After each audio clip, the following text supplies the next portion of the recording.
మన టీవీ. ముందుగా హెడ్లైన్స్ చూద్దాం. కులగణన తీర్మానానికి తెలంగాణ అసెంబ్లీ ఏకగ్రీవంగా ఆమోదం. బలహీన వర్గాల బలోపేతం కోసమే కులగణన అన్న సీఎం రేవంత్ రెడ్డి.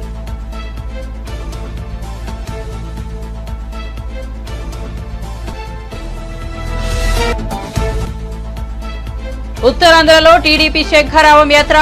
నెల్లిమర్లలో బహిరంగ సభకు హాజరైన నారా లోకేష్. పసుపు సైన్యం జన సైనికుల జోలికి వస్తే ఊరుకునేది లేదంటూ హెచ్చరిక. జగన్ కు దమ్ముంటే యువత వద్దకు వెళ్లాలని సవాల్.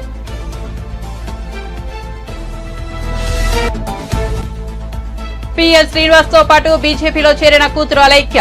కమలం కండువా కప్పుకున్న ఉమ్మడి ఖమ్మం జిల్లాకు చెందిన వెల్లెల రామ్మోహన్. కండువా కప్పి పార్టీలోకి ఆహ్వానించిన కిషన్ రెడ్డి.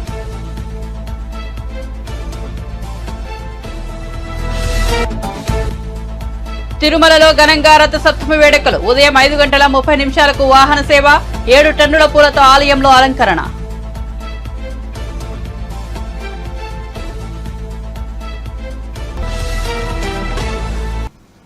ఇక వార్త వివరాల్లోకి వెళ్తే తెలంగాణ రాష్ట్రంలో బలహీన వర్గాల బలోపేతం కోసమే సమగ్ర కుటుంబ సర్వేతో పాటు కులగణన చేపడుతున్నట్లు తెలిపారు సీఎం రేవంత్ రెడ్డి. ఎంతో మంది ఏ సామాజిక వర్గానికి చెందిన వారు ఉన్నారు, వారి ఆర్థిక పరిస్థితి ఏంటి, ఆయా సామాజిక వర్గాల్లో ఆర్థిక, విద్యా, ఉపాధి అవకాశాలు ఎలా ఉన్నాయి అనే పూర్తి వివరాలతో ఈ సర్వే నిర్వహిస్తున్నట్లు ప్రకటించారు సీఎం.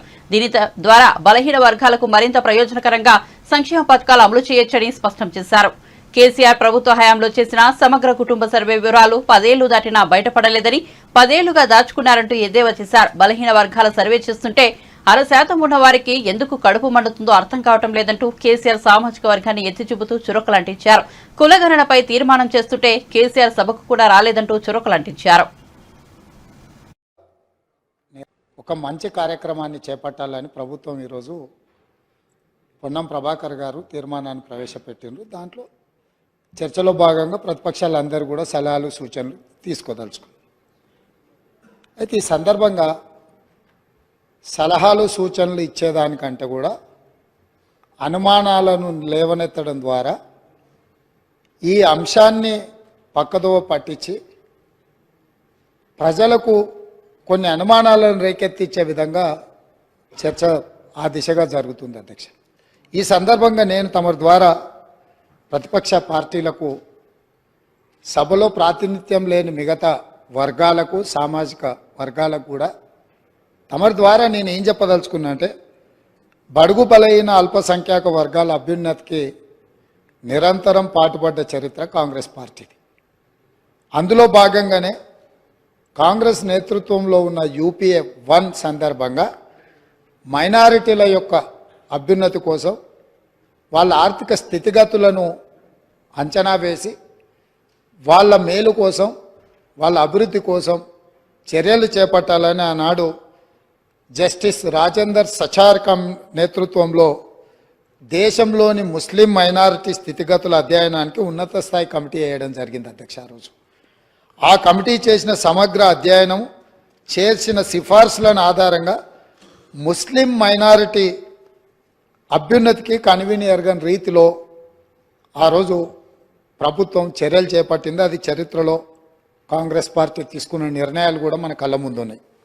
ఇలాంటి అనుభవాలన్నిటిని క్రోడీకరించి మన రాష్ట్రంలో ప్రధానంగా అన్ని వర్గాలకు సంబంధించిన సమాచారాన్ని సేకరిస్తూనే వెనుకబడిన తరగతుల వారి యొక్క అభ్యున్నతి కోసం, వారికి అవసరమైన ఆర్థిక సహాయాన్ని, అదేవిధంగా రాజకీయంగా కానీ, విద్యాపరంగా కానీ, ఉద్యోగపరంగా కానీ అన్ని రకాలుగా ఆ వర్గాలకు ప్రభుత్వం అండగా నిలబడాలన్న ఆలోచనతోని మా నాయకుడు, పార్లమెంట్ సభ్యుడు రాజీవ్ గాంధీ గారు వారసుడుగా రాహుల్ గాంధీ గారు ఏదైతే మాట ఇచ్చిండ్రో ఆ మాటను నిలబెట్టడానికి ఈరోజు ఈ ప్రభుత్వం పూర్తి స్థాయిలో ప్రయత్నం చేస్తుంది.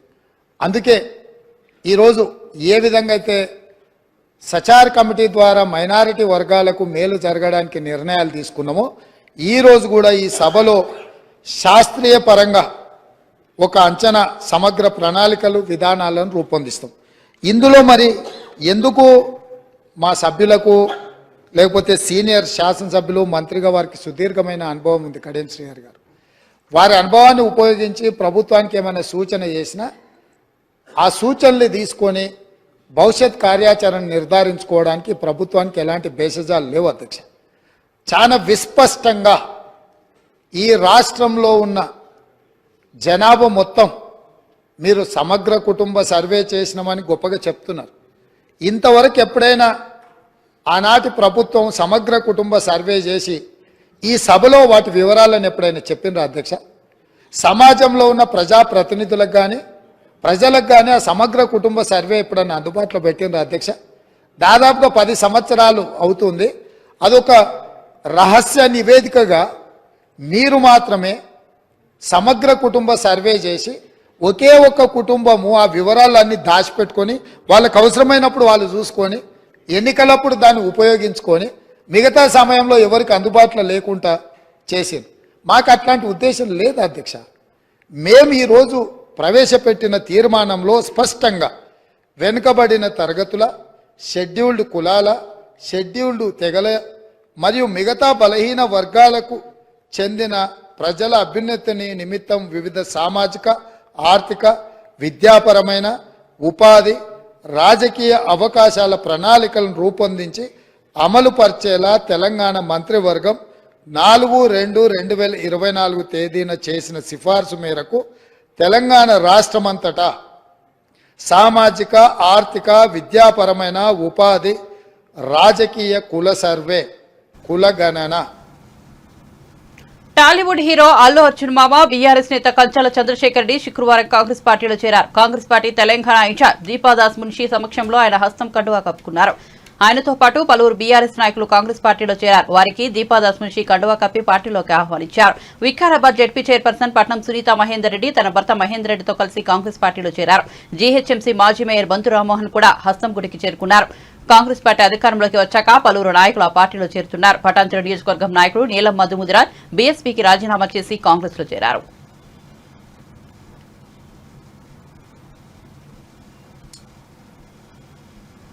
కులగణన తీర్మానానికి తెలంగాణ అసెంబ్లీ ఆమోదం తెలిపింది. కులగణన తీర్మానాన్ని అసెంబ్లీ ఏకగ్రీవంగా ఆమోదించింది. కులగణన తీర్మానాన్ని సభలో ప్రవేశపెట్టారు మంత్రి పొన్నం ప్రభాకర్. ఈ సందర్భంగా మాట్లాడిన ఆయన కులగణనతో అన్ని వర్గాలకు న్యాయం చేస్తామన్నారు పొన్నం. కులగణనపై రాజకీయాలు చేయవద్దన్నారు. కులగణనపై ఎవరికీ అనుమానం అవసరం లేదన్నారు. అన్ని పార్టీల నాయకుల సలహాలు, సూచనలు తీసుకుంటామని చెప్పారు.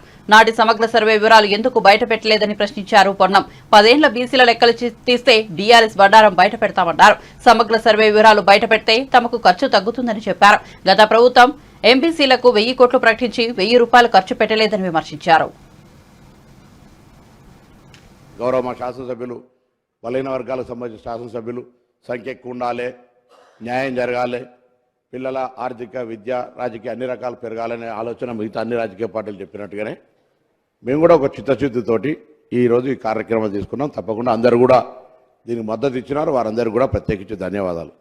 కానీ ఇందులో కొన్ని అంశాలకు సంబంధించి వారు లేవనెత్తినప్పుడు వారికి జవాబు చెప్పి ప్రభుత్వం తరఫున అందరు సహకారం అడుగుతాను. ఒకటి స్పష్టంగా చెప్తాను, ఇది విధి విధానాలకు సంబంధించి గౌరవ శాసనసభ్యుల్ని కావచ్చు, ఇందులో న్యాయం జరగాలి బలహీన వర్గాలకు అనేటువంటి ఆకాంక్షించే వాళ్ళు కావచ్చు, రాజకీయ పార్టీలు కావచ్చు, అందరికీ కూడా సహకారం తీసుకుంటూ ఎక్కడ కూడా వివక్షపూరితంగా ఏదో రాజకీయపరమైన అంశాలను తీసుకొని పోయేది. ఇది బలహీన వర్గాలకు న్యాయం జరగాలనేటువంటిది మా పార్టీ ఆకాంక్ష, మా ప్రభుత్వ ఆకాంక్ష అనే మాట సందర్భంగా మనం చేస్తున్నాం. అధ్యక్ష, ఈరోజు చాలా మాట్లాడుతారు చట్టం గురించి సంబంధించి, చట్టం చేయాలి.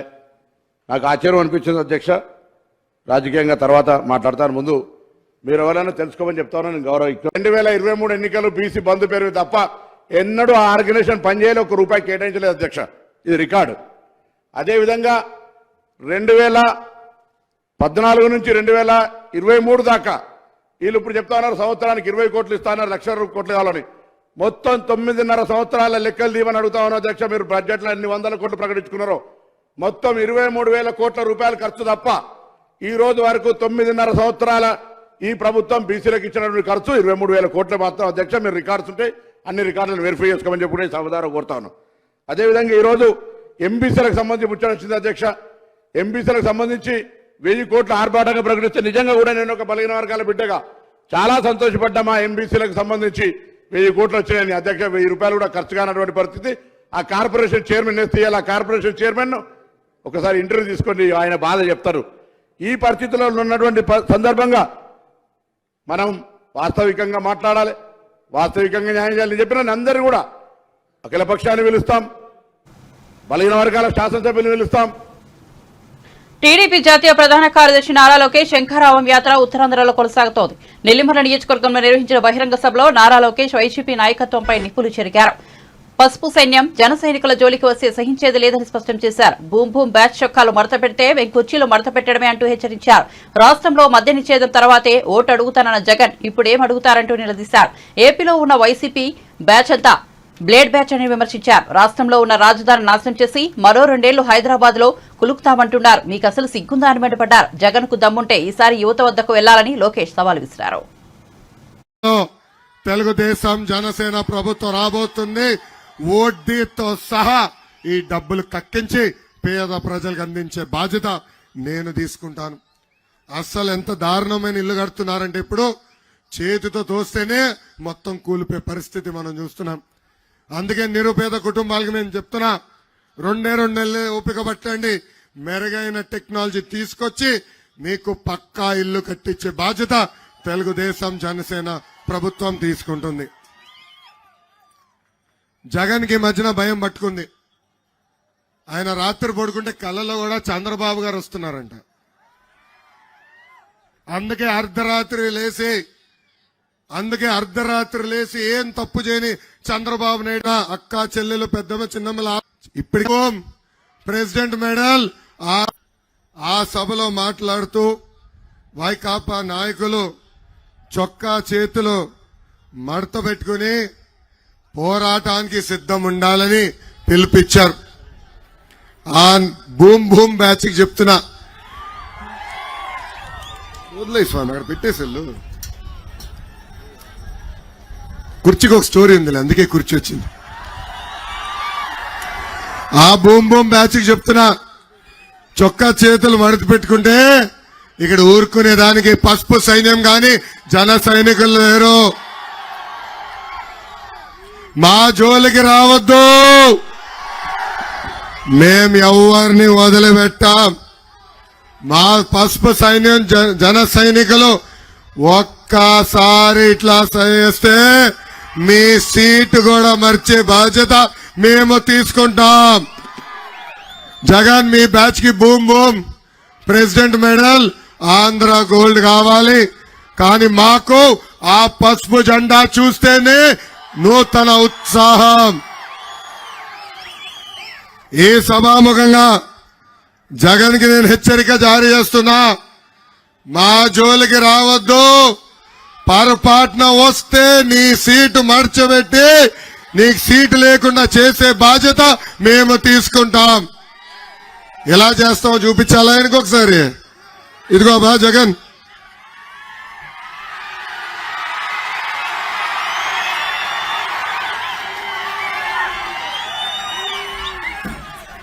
ఏమ్మా రెడీనా? సీటు మడత పెడదాం రెడీనా? వదులుతామా ఈ జగన్ని? జగన్ చూస్తే ప్యాలెస్ లో ఒక పిల్లి గుర్తొస్తుంది. లోక్సభ ఎన్నికలకు ముందు పలువురు నాయకులు పార్టీలు మారుతున్నారు. శుక్రవారం కేంద్ర మంత్రి బీజేపీ తెలంగాణ రాష్ట్ర అధ్యక్షుడు కిషన్ రెడ్డి ఆ పార్టీకి చెందిన ఇతర నేతల సమక్షంలో పీఎల్ శ్రీనివాసరావు, ఆయన కూతురు ప్రముఖ విద్యావేత్త అలేఖ్య ఆ పార్టీ జెండాను కప్పుకున్నారు. సికింద్రాబాద్ మహబూబ్ కాలేజీ ప్రాంగణంలో జరిగిన కార్యక్రమంలో కిషన్ రెడ్డి బీజేపీ కండువాలను కప్పి వారిని పార్టీలోకి ఆహ్వానించారు. పీఎల్ శ్రీనివాస్ కాంగ్రెస్, బీఆర్ఎస్ పార్టీలలో రాష్ట్ర జాతీయ స్థాయిలో వివిధ హోదాల్లో పనిచేశారు.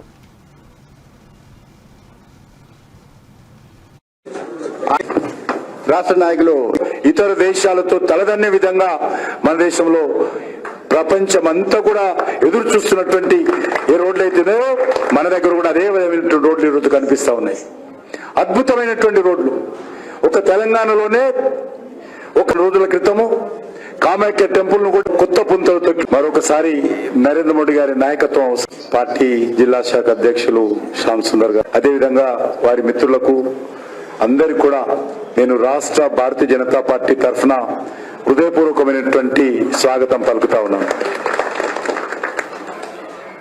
ఎందుకంటే ఈరోజు దేశంలో మరి మరొకసారి నరేంద్ర మోడీ గారి నాయకత్వం అవసరం ఉంది. ఈరోజు భారతీయ జనతా పార్టీ ప్రపంచంలోనే అతిపెద్ద పార్టీ. గతంలో చైనా కమ్యూనిస్ట్ పార్టీ పెద్ద పార్టీగా ఉండేది. కానీ ఈరోజు చైనా లాంటి కమ్యూనిస్ట్ పార్టీ కూడా దాటేసి భారతీయ జనతా పార్టీ అత్యధికమైనటువంటి సభ్యులు కలిగినటువంటి పార్టీ, గిన్నిస్ బుక్ లో రికార్డ్ అయినటువంటి పార్టీ ఈరోజు భారతీయ జనతా పార్టీ. అటువంటి పెద్ద కుటుంబంలో రామ్మోహన్ రావు గారు వారి మిత్రులందరూ కూడా మరి గతంలో మానసికంగా చేరిన ఈరోజు శారీరకంగా కూడా వారు భారతీయ జనతా పార్టీలో చేరడం అవుతున్నదో చాలా సంతోషం అని చెప్పి నేను ఈ సందర్భంగా వారికి, వారితో పాటు చేరినటువంటి మిత్రులందరికీ కూడా హృదయపూర్వకమైన స్వాగతం పలుకుతా ఉన్నాను. వాలంటీర్లే తన సైన్యమని, రాబోయే రోజుల్లో వాలంటీర్లే కాబోయే నాయకులని ఏపీ ముఖ్యమంత్రి జగన్ వ్యాఖ్యానించిన సంగతి తెలిసిందే. ప్రతి వాలంటీర్ ప్రతి ఇంటికి వెళ్లి టీడీపీకి, చంద్రబాబుకు వ్యతిరేకంగా ప్రచారం చేయాలని వాలంటీర్లకు జగన్ సూచించారు. ఈ నేపథ్యంలో టీడీపీ నేత బోండా ఉమా స్పందిస్తూ వాలంటీర్లు ప్రజాసేవకులంటూ జగన్ ఇంతవరకు చెప్పిన వ్యాఖ్యలని అబద్దాలని తేలిపోయిందని చెప్పారు. జగన్ నిజస్వరూపం బయటపడిందని అన్నారు. వాలంటీర్లు వైసీపీ కోసం పనిచేస్తున్న వ్యక్తులని జగన్ చెప్పారని అన్నారు. ప్రజల సొమ్మును జీతాలుగా తీసుకుంటున్న వాలంటీర్లు వైసీపీకి అనుకూలంగా పనిచేస్తున్నారని చెప్పారు. వాలంటీర్లు వైసీపీ సైన్యమైనప్పుడు ఏ చట్టం ప్రకారం గత 5 ఏళ్లుగా వాలంటీర్లకు 9,663 కోట్లు దోచిపెట్టారని ప్రశ్నించారు. వాలంటీర్ల భవిష్యత్తుకు వైసీపీ నేతలని సాక్షి పత్రికలో కథనం వచ్చిందని, ఈ కథనంతో వాలంటీర్ల బ్రతుకులు రోడ్డున పడినట్టేనని చెప్పారు. నిన్న వాలంటీర్లకి అవార్డులు అని చెప్పి పెరంగపురంలో మాట్లాడినటువంటి సభలో తన నిజ స్వరూపాన్ని, పార్టీ యొక్క వైసీపీ యొక్క విధానాన్ని ఆయన ఏంటో బయటపెట్టాడు.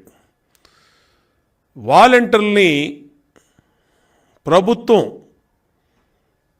ప్రజలకి సేవ చేయడానికి నియమించామని చెప్పి సొంత పార్టీ కార్యకర్తల్లాగా ఉపయోగించుకుంటూ అడ్డమైనటువంటి పనులన్నీ వాలంటీర్లకు చెప్తూ మళ్ళా నిన్న 50 రోజుల్లో ఎన్నికలు జరగబోతా ఉన్నాయి. ఎన్నికల్లో రేపు ఏ ప్రభుత్వాలు వస్తాయో తెలీదు. ప్రభుత్వాలు మారితే ఇప్పుడున్న వాలంటీర్ వ్యవస్థని అంధకారంలో పడేసే విధంగా జగన్మోహన్ రెడ్డి ఒకవైపు తన నిజ స్వరూపం పెట్టుకున్నాడు, ఒకవైపేమో వాలంటీర్లకి భవిష్యత్తు లేకుండా చేశాడు. ఒక్కసారి టీవీలో ఆయన ఏం మాట్లాడాడో ఒక్కసారి ఇందాం, ఒక్కసారి ప్లే చేయండమ్మా. ఈ ఒకే ఒకడికి ఉన్నదే ఎంత పెద్ద సైన్యం ఉంది అని చెప్పి వీళ్ళంతా కూడా మర్చిపోతా ఉన్నారు. నేను అడుగుతా ఉన్నా,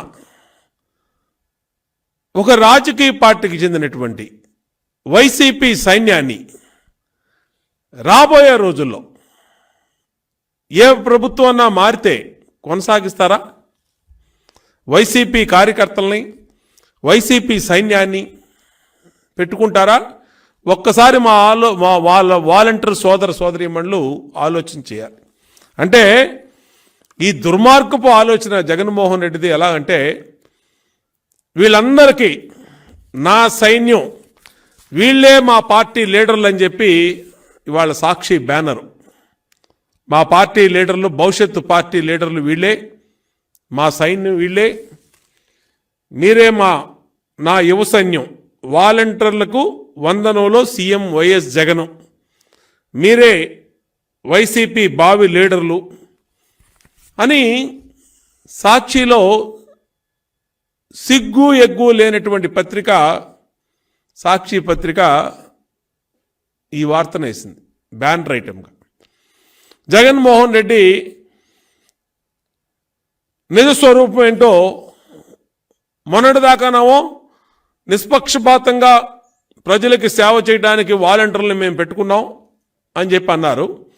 ఇవాళేమో వాళ్లే మా పార్టీ లీడర్లు, వాళ్లే మా సైన్యం అని చెప్పి ఈరోజు పత్రికల్లో ప్రధానంగా వాలంటీర్లే నా సైన్యం బ్యానర్ ఐటమ్స్లో ఇవాళ పత్రికల్లో వచ్చినాయి. అంటే సీఎం స్టేట్మెంటు మేము అడుగుతా ఉన్నాం, రంగాను చంపిన వ్యక్తి వెలగపూడి అని YSRCP MP Satyanarayana serious comments చేశారు. అలాగే ఎమ్మెల్సీ వంశీ ఒక అవివేకి అని ఆగ్రహం వ్యక్తం చేశారు. తాజాగా ఎంపీ తాజాగా విశాఖతో మీడియాలో మాట్లాడుతూ రంగాను చంపి పారిపోయి వైజాగ్ వచ్చిన వ్యక్తి వెలగపూడి. కాపుల ఓట్ల కోసం పవన్ ఫోటో పెట్టుకుని తిరుగుతున్నారు. రంగాను వెలగపూడి ఎలా చంపారో ఆధారాలు బయట పెడతాను. ఎమ్మెల్సీ వంశీ ఒక అవివేకి. వంశీ చెబితే ఓడించేస్తారు అనుకుంటే ఆయన ఎందుకు గెలవలేకపోయారు? వంశీ మీద చెక్ బౌన్స్ కేసులు ఎన్నో ఉన్నాయి. వంశీ ఎంతో మంది డబ్బులు ఎగ్గొట్టారు. సీటు లేక వంశీ ఫ్రస్ట్రేషన్ కు గురవుతున్నారని పేర్కొన్నారు. కూడా ఊడిపోద్ది. ఆ పరిస్థితిలో ఉన్న వ్యక్తిని కాదు కదా నేను విశాఖపట్నానికి సంబంధించి ఒక మెంబర్ ఆఫ్ పార్లమెంట్గా ఉన్నా. నేను ఎంతో మంది ఒక మోదీ గారితో, ఒక అమిత్ షా గారితో, నిర్మలా సీతారామన్ గారితో, రాజ్నాథ్ సింగ్ గారితో, సోనియా గారితో అలాంటి మాటలు మాట్లాడవలసిన అవసరం నాకు లేదు. అలాంటి మాటలు నేను మాట్లాడలేను. ఏదైనా అతను ఆరోపణలు చేస్తే ఏ ఆరోపణలు కానీ ఒకటే సమాధానం చెప్తా. అది నీ కర్మ, నీ స్థాయి, అది నీకు దిక్కునగాడ పో అని చెప్పి చెప్పడం తప్ప అంతకంటే మాకేం లేదు. అది అసమర్థ రాజకీయ నాయకుడు. సమర్థమైన రాజకీయ నాయకుని ఎవరు అడ్డుకోలేరు. సమర్థత ఉన్న రాజకీయ నాయకుడిని, సమర్థత ఉంటే ఎవరైనా పార్టీ గౌరవిస్తుంది, ప్రజలు గౌరవిస్తారు, ఉన్నత స్థానంలో కూర్చోబెడతారు. అర్థమైందండి. అసమర్థ రాజకీయ నాయకుడిని అసమర్థతతోనే అతని కింద దిగిపోతూ ఉంటాడు. అతను గెలలేపోయాడు. 2009లో సీట్ ఇస్తే గెలలేపోయాడు. 2014లో గెలలేపోయాడు. 2019లో సీటే తెచ్చుకోలేకపోయాడు. 2021లో అతను అసమర్థతను చూసి అతను మేయర్ని చేస్తే విశాఖపట్నం పరిస్థితి ఏంటని చెప్పేసి మేయరు ముఖ్యమంత్రి గారు ఇచ్చి ఉండకపోవచ్చు. నేను చెప్తే విశాఖపట్నం మేయర్ని డిసైడ్ చేసి ముఖ్యమంత్రి గారు నేను అనుకోవట్లేదు. ఆయనకు ఒక ఆలోచన ఉంటుంది. అక్కడ ఎవరైతే ఒక ఇంటెలిజెన్స్ రిపోర్ట్స్ ఉంటాయి, ఎవరైతే ఏ విధంగా పనిచేస్తారని ఒక రిపోర్ట్స్ ప్రకారం వాళ్ళు డిసిషన్ తీసుకుంటారు. అదేంటంటే అది ఒరిజినల్గా ఒక డైరెక్ట్ ఎలక్షన్ అయితే ఇంకో రకంగా ఉంటుంది. అది కూడా తర్వాత డిసైడ్ చేసిన మేయర్ పోస్ట్ కాబట్టి డెఫినెట్గా ఒక మంచి పద్ధతి ఉన్న వ్యక్తులు డిసైడ్ చేయాలని ఎవరైనా అనుకుంటారు. నేను కానీ వీసీ ప్రసాద్ రెడ్డి గారిని కానీ అతను పదవిని అడ్డుకోలేదు. అతను ఇప్పుడు కూడా అదే అవివేకంలో ఉన్నాడు. అతను ఏంటంటే నేను చెప్తున్నా కదా, ఇప్పుడు మళ్ళీ 3:30కు పెడతాడు, మళ్ళీ తిడతాడు, తిట్టుకొని ఉండాడు. ఆడికి మీకు ఎన్ని రోజులైనా అతను చేస్తాడు. అతను ఎందుకు వేరే దారి లేదు, అతనికి వేరే దారి లేదు. ఎందుకంటే ఒక ఎగ్జాంపుల్ చెప్తాను మీకు. జనసేనలోకి వచ్చాడు. అతను వచ్చిన రోజుని ఏదో ఒక ఎమ్మెల్సీ వచ్చేస్తున్నాడని అన్ని టీవీలు, మీడియాలో ఒక వారం రోజులు అతను చూపించినాయి. ఏదో అతను అన్నాడు, నేను అన్ని రాష్ట్రం అంతా పర్యటిస్తాను, మొత్తం అందరినీ యాదవులను సమీకరిస్తాను, యాదవులకు తాటి మీద తెస్తాను, మొత్తం ఎమ్మెల్సీని, ఎంపీలని, ఎమ్మెల్యేలని తెచ్చేస్తాను, మొత్తం అని కార్పొరేటర్లు తెచ్చేస్తానని ఏదో మాట్లాడాడు. తీరా చూస్తే ఒక ఎమ్మెల్యే కాదు కదా, ఒక ఎమ్మెల్సీ కాదు కదా, ఎంపీ కాదు కదా, కార్పొరేటర్ కూడా అతనితో వెళ్ళలేదు ఈరోజు. అటువంటి పరిస్థితుల్లో పార్టీ పూర్తిగా ఇతను గమనిస్తూ ఉంది. వాళ్ళ పార్టీ ఈడొక వేషనా కొడుకు అని వాళ్ళకి అర్థమైపోయి ఇప్పుడు ఏదో రకంగా మళ్ళీ పైకి లేగా. ఎవరి గురించో మాట్లాడితే రాదు కదా, ఒక ఎంపీ గారి గురించి మాట్లాడాలి. మాట్లాడతానికి సబ్జెక్ట్ లేదు. అతను సబ్జెక్ట్ లేక వ్యక్తిగత దోషంలోకి వెళ్తాం. అది పరిస్థితి. అందుకని నేనేం అదే చెప్తున్నా. ఏమన్నా అలా కాదండి, ఇప్పుడు అది కాదండి, అది చెప్తున్నా కదా. వ్యక్తి ఏమండి 2019లో అతనికి ఎమ్మెల్యే టికెట్ ఇవ్వకుండా అడ్డుపట్టానంటే అతను డౌట్ అండి. ఫస్ట్ అసలు బేసిక్గా అతనికి అక్కడికి అనుమానం స్టార్ట్ అయిందండి. అతనికి 2019లో అతనికి ఎమ్మెల్యే టికెట్ ఇవ్వకుండా అడ్డుకున్నాఅనేది అతని ఆలోచన. అది కాదు. నాకేం అవసరం. నేను ఎంపీగా పోటీ చేశాను. ఎంపీగా ఎవరి టికెట్లు ఇస్తే వాళ్ళతో నేను పనిచేస్తాను తప్ప నాకు ఒక ఎమ్మెల్యే టికెట్లు పలానా వాళ్ళకి ఇవ్వమని నాకు చెప్పాలని అవసరం లేదు. ఇంకొక ఫ్యాక్ట్ ఏంటంటే, ఆ రోజు నేను అక్రమాన్ గారి కంటే వంశీకి ఇమ్మని సీఎం గారిని బతికినాడండి టికెట్ ఇమ్మని. ఎందుకంటే అప్పుడు 2 సార్లు పోటీ చేస్తున్నాడు. ప్రజలకందరి పరిచయాలు ఉన్నాయి. ఎలక్షన్ దగ్గరికి వచ్చేసింది. మహిళా క్రికెటర్లతో అసభ్యంగా ప్రవర్తించారనే ఆరోపణల నేపథ్యంలో కోచ్ జయసింహపై హైదరాబాద్ క్రికెట్ అసోసియేషన్ ఆగ్రహం వ్యక్తం చేసింది. మహిళా క్రికెటర్ల రక్షణకు భంగం కలిగితే ఉపేక్షించేది లేదని హెచ్సీ అధ్యక్షుడు జగన్మోహన్ రావు తెలిపారు. విచారణ ముగిసే వరకు కోచ్ జయసింహను సస్పెండ్ చేస్తున్నామని వెల్లడించారు. ఈమెయిల్ ద్వారా కొన్ని కంప్లైంట్స్ రిసీవ్ చేసుకోవడం జరిగింది. వాటిపై ఎంక్వైరీ చేస్తున్న సందర్భంలో ఈరోజు ఉదయం కొన్ని టీవీ ఛానల్స్లో వారు మద్యం సేవిస్తూ మహిళా టీంతో పాటుగా ప్రయాణిస్తున్నప్పుడు వారు మద్యం సేవిస్తున్నట్టుగా దాంట్లో క్లియర్గా వీడియోస్లో కనిపించడం జరిగింది. దానిపై ఇమీడియట్గా మేము స్పందిస్తూ విద్యుత్ జయసింహ గారిని సస్పెండ్ చేయడం జరిగింది. ఈ రోజు నుంచి విద్యుత్ జయసింహ గారు హైదరాబాద్ క్రికెట్ అసోసియేషన్కి సంబంధించిన ఎట్లాంటి కార్యక్రమాల్లో పాల్గొనకూడదని వారికి మీ ఈమెయిల్ ద్వారా సందేశం పంపించాం. అట్లాగే వారిని సస్పెండ్ చేస్తున్నాం. అంతేకాకుండా అవసరమైతే వారిపై క్రిమినల్ చర్యలు కూడా హెచ్సీఏ తీసుకోవడానికి సిద్ధంగా ఉందని తెలియజేస్తున్నాం. ఇట్లాంటి చర్యలు ఎవరైనా పాల్గొంటే హెచ్సీఏకి సంబంధించిన వారు ఎవరైనా తిరిగితే వారిని పూర్తి స్థాయిగా హెచ్సీఏల నుంచి బ్యాన్ చేస్తాం. వారి లైఫ్ టైం బ్యాన్ వారి మీద పెట్టడం జరుగుతుంది. అందుకే రిక్వెస్ట్ చేస్తున్నా, ప్రతి ఒక్కరు కూడా మహిళల పట్ల ఎవరు కూడా అసభ్యంగా ప్రవర్తించకూడదని హెచ్సీఏ ఏదైతే లెగసీ కంటిన్యూ అవుతుందో, గ్లోరీ కంటిన్యూ అవుతుందో దాన్ని పెంచడానికి మనమందరం ప్రయత్నం చేయాలి. కానీ ఇట్లాంటి చర్యల వల్ల హెచ్సిఏకి సంబంధించిన మంచి పేరును పాడు చేయొద్దని అందరినీ రిక్వెస్ట్ చేస్తూ, ఇట్లాంటి చర్యలు ఎవరైనా ముందుకు పాల్గొంటే మాత్రం వారిని ఖచ్చితంగా లైఫ్ టైం బ్యాన్ చేస్తారని తెలియజేస్తున్నాం. ప్రముఖ పుణ్యక్షేత్రం శ్రీకాకుళం జిల్లాలోని అరసవల్లి సూర్యనారాయణ స్వామి దేవాలయంలో రథసప్తం వేడుకలు వైభవంగా కొనసాగుతున్నాయి. స్వామివారిని దర్శించుకునేందుకు భక్తులు పెద్ద ఎత్తున తరలివచ్చారు. తెలుగు రాష్ట్రాలతో పాటు ఒడిశా, ఇతర ప్రాంతాల నుంచి వచ్చారు. దీంతో ఆలయ పరిసరాల్లో రద్దీ నెలకొంది. పలువురు ప్రజాప్రతినిధులు, ఉన్నతాధికారులు సూర్య భగవాను దర్శించుకున్నారు.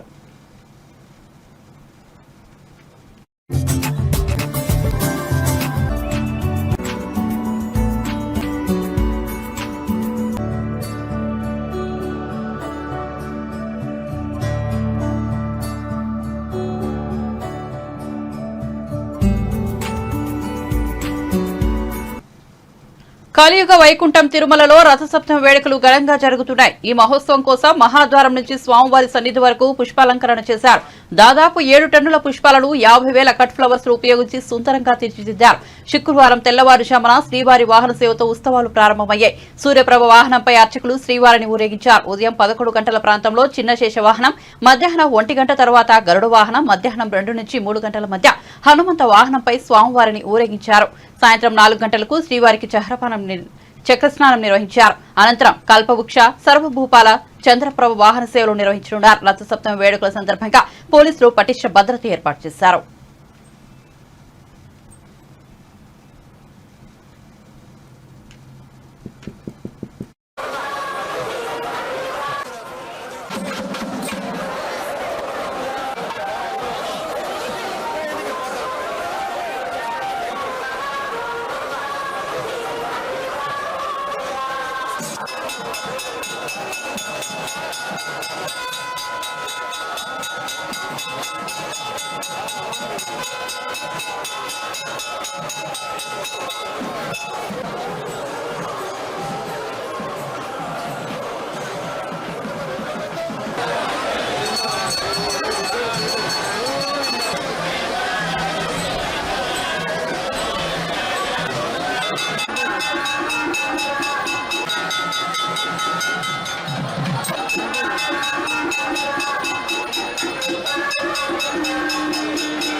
బులెటిన్ ముగించే ముందు హెడ్లైన్స్ మరోసారి చూద్దాం.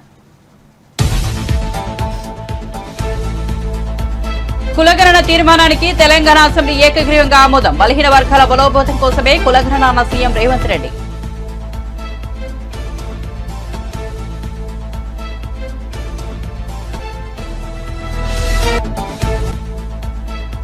ఉత్తరాంధ్రలో టీడీపీ శంఖారావం యాత్ర. నెల్లిమర్లలో బహిరంగ సభకు హాజరైన నారా లోకేష్. పసుపు సైన్యం జన సైనికుల జోలికి వస్తే ఊరుకునేది లేదంటూ హెచ్చరిక. జగన్ కు దమ్ముంటే యువత వద్దకు వెళ్లాలని సవాల్.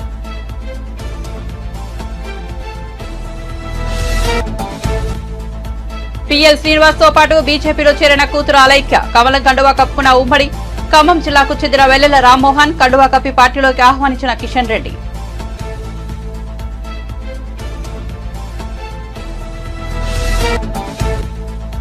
తిరుమలలో ఘనంగా రథసప్తమి వేడుకలు. ఉదయం 5 గంటల 30 నిమిషాలకు వాహన సేవ. 7 టన్నుల పూలతో ఆలయంలో అలంకరణ.